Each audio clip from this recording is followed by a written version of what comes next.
this video, I will show you how to fix ESPN Fantasy app not loading. So for that, first of all check if your Wi-Fi connection is stable, or you could try switching between mobile data and Wi-Fi connection. The next thing that you can do is simply click and hold on to the Fantasy app icon, then click on App Info. From here click on Force Stop, then confirm it. Then go to Storage Uses. Here click on Clear Cache written in bright red. Now simply open up Play Store. Now in the search bar search for ESPN Fantasy Football.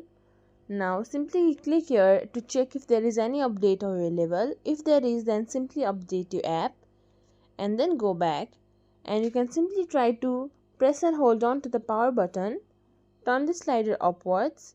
Then after your phone restarts, you can try relaunching the app, and that's it. If you think this video was helpful, please like, share, subscribe to our channel, and thank you for watching.